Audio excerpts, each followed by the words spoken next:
now going to prepare our fly bearer. This is the fly bearer, that's the bigger piece, this is the fly facing.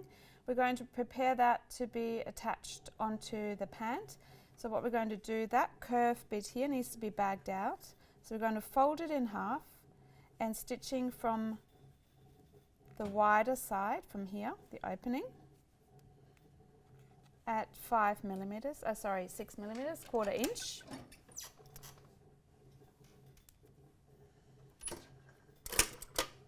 Back tack, stitch to a curve, come up into the fold, and you can see it's kind of coming up into there and back tacking. And now we're going to turn this to the right side. You can press this, and we're going to overlock this edge together, and we're going to overlock all the way around here as well. We're now going to overlock this fly bearer, which is folded in half here, and we bagged it out on the bottom on that curve. Some fly bearers have different shapes, so don't be confused by that. So we're going to overlock this edge together, so we're closing this part off so we can't look inside. So sometimes fly bearers come out this way here, or they're angular on the bottom. It really depends on the pattern making style and what the customer wants. So we're going to overlock this.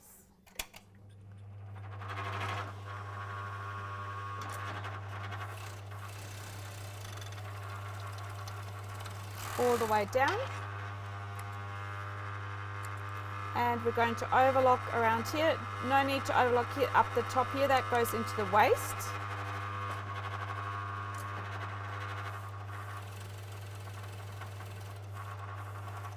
So the curve is a little bit trickier. You have to go slow. Cut off. This thing is so loud.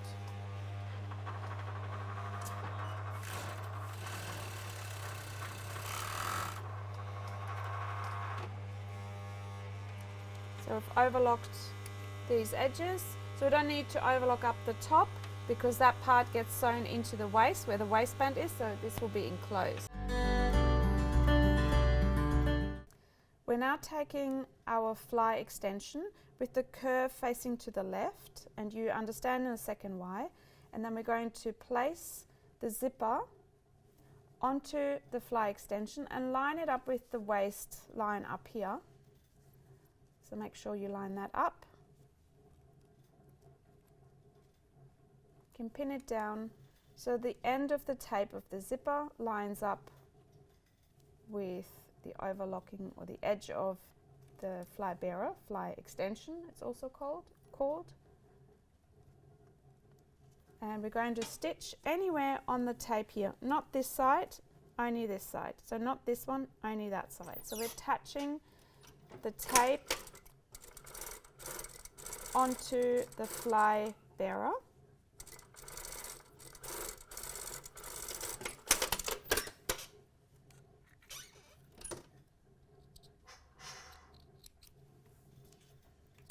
And we're now taking the pant. So you can see this is the front because it has the 2 pockets on either side.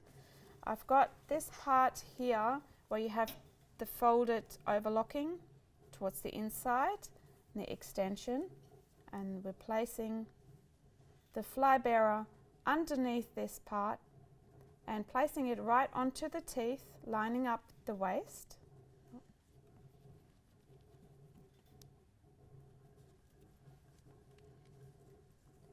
And then pinning the edge of the front onto the teeth. So we have 3 layers. We have the fly bearer, we have the tape of the zipper, and we have the front. And it's very important down here that you don't come to this point here. You still move this out. You only want to stitch on the inside there, coming along here. And we're now ready to stitch or attach this part of the fly front onto the pant. So we're now going to stitch this onto the fly bearer. To do that, we have to change our foot of the machine to a zipper foot. If you don't have that, you could try actually. Let's try if we can do that without a zipper foot. You probably can. It'd be harder on metal teeth, but be fine maybe along here. So you want a really close stitching line to this edge all the way down. Let's have a look if we can do that without a zipper foot. But usually you have a zipper foot and it would be able to run really smoothly close to the edge and gets things out of the way. So let's try it without a zipper foot. So I'm running the inside of the fabric along the inside of that, or the fold of the fabric along the inside of that foot. And it works all right. It's actually not slipping off. So I'm not sure if you can see that here. The stitching line is fairly neat and close. Let's go and stitch a bit more.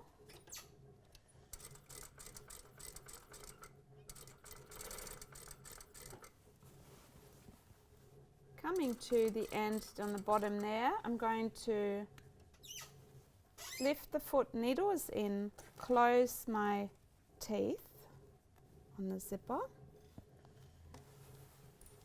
and I'm going to move the seam aside and really make sure that this little extension is still happening. You can stitch all the way down there, back tack. So I have attached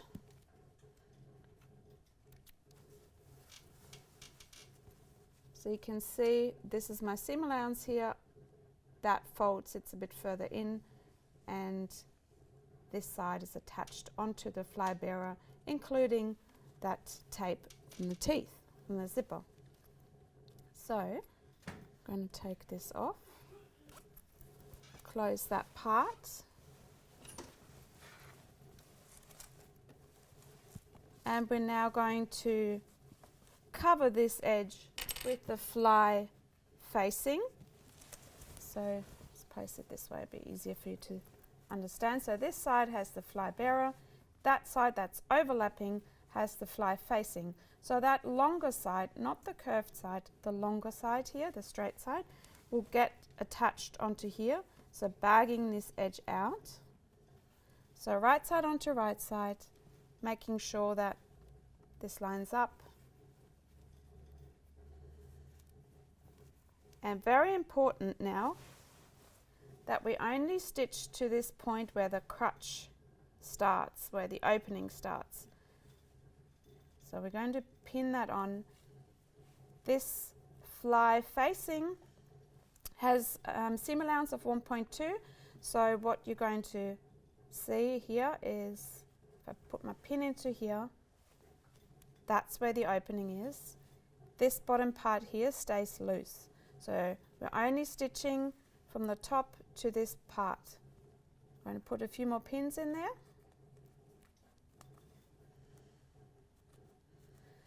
Ideally, you want to stitch it from this side because you can just start from here, put the needle into here, and then start from there, stitching all the way up, and that's what we're going to do now.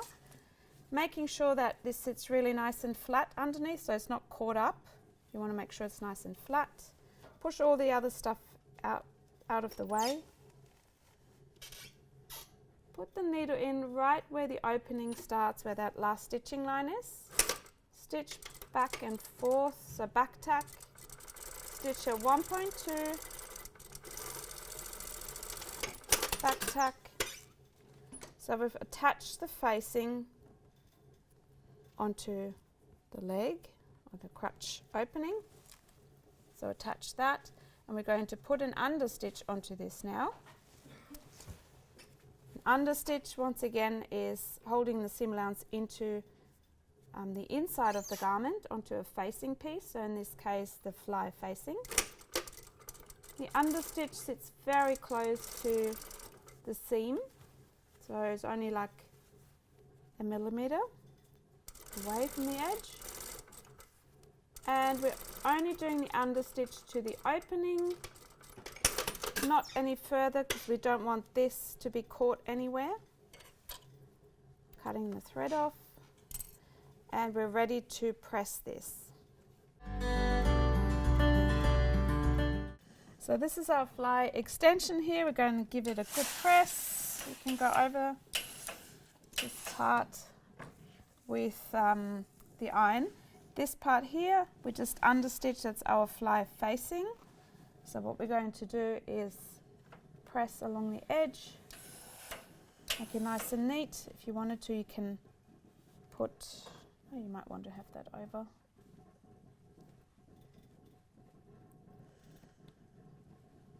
Pin this down.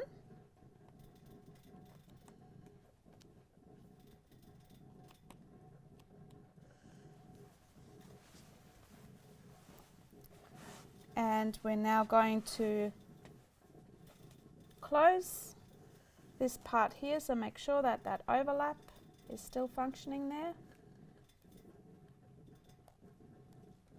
Pin this onto the fabric. It helps you if you do that. When you have more practice, you don't really have to do that, but it really helps you. Pin that close, then you turn it to the other side again. And what we're going to do now, this is attached or pinned at the front, so this won't move, but you can lift the fly bearer off, and we're going to take that pin out.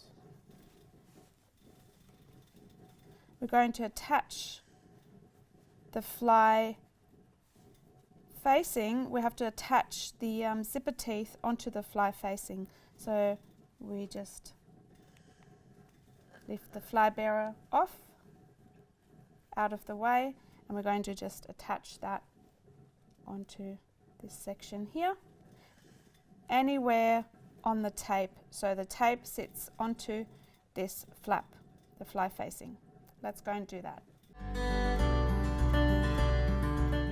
So the fly bearer's out of the way, and I've pinned down the tape and the zipper tape onto the fly facing. I'm just putting a few more pins in there, and then I'll attach the tape onto the facing anywhere on the tape. It doesn't have to look accurate. I would do it somewhere in the middle of the tape, all the way down, back tape. We can now open.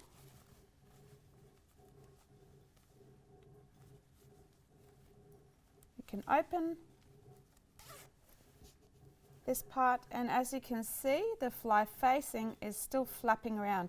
So we now need to top stitch this down, and you've seen that on jeans, on denim. It's stitched down and then comes to a curve all the way across. So that's what we're preparing now. So we open the tape or the zipper, pinning it across.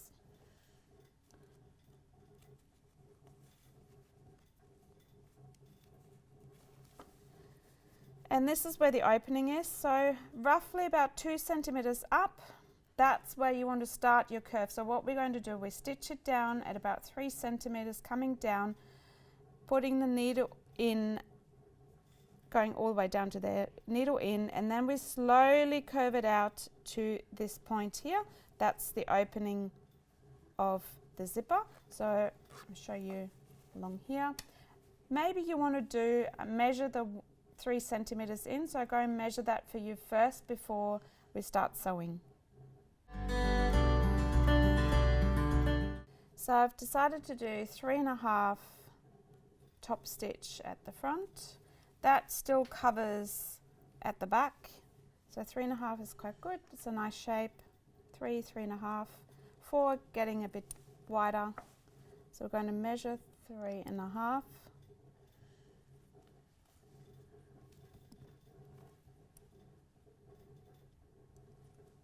And as a guideline, about 2 centimeters from the opening, somewhere here, that's when I start my curve, coming into that curve. So what I'm going to do, if you are not familiar with top stitching and it's a little bit tricky for you, you can use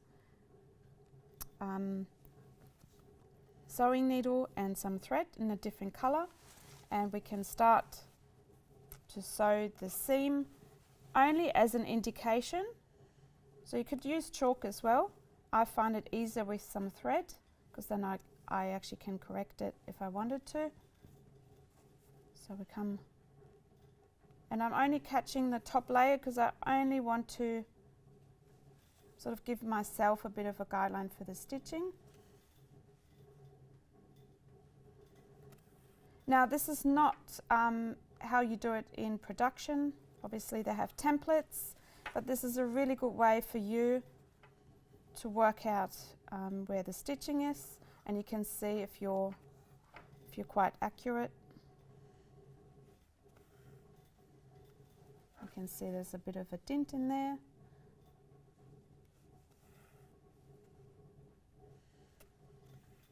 You can have very irregular stitchings, just so you be guided. So it doesn't have to be super close together. I back tacked and then cut it off, and I can now stitch this line coming all the way out, and I'll show you how to do that.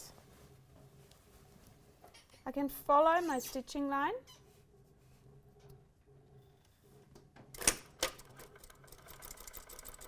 It's a really good guideline actually when you do that. You can do chalk as well. Try and do white chalk because that's easier to get rid of rather than blue or yellow. I'm coming to the corner and I'm following that curve going all the way out. My zipper is open at the moment. Come to where you start the curve, needle in, lift the foot, pivot, and we're going to close the zipper, put the fly bearer across, and I actually can't move it across. So what I'm going to do, if your fly bearer is longer than your stitching line, you back tack and cut the thread off.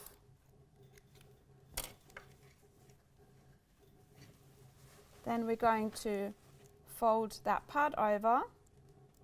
You can pin it. And then we're going to stitch from that same line again where we back tacked, so that's up here, and stitching that curve. So we're going same line again, back tack. So you see that sometimes on jeans there's a little bar tack on there, so it's doubled up. And we're stitching across, coming to the curve, stitching all the way over to the crotch seam and back tack. So I'm going to take my thread off. I can take this one out as well.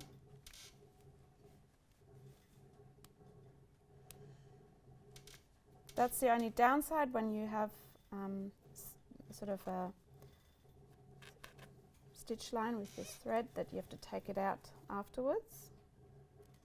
With chalk you just use a bit of water and wipe it off. And so you can see that this bottom half here,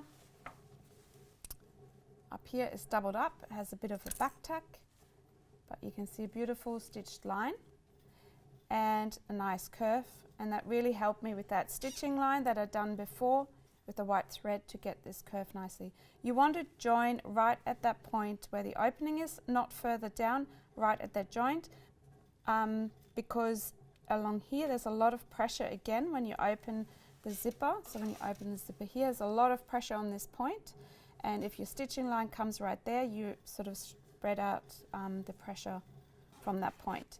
So this is what your fly front looks like. There's lots of steps for this fly front, but it's fairly simple to follow, and this is the finished result.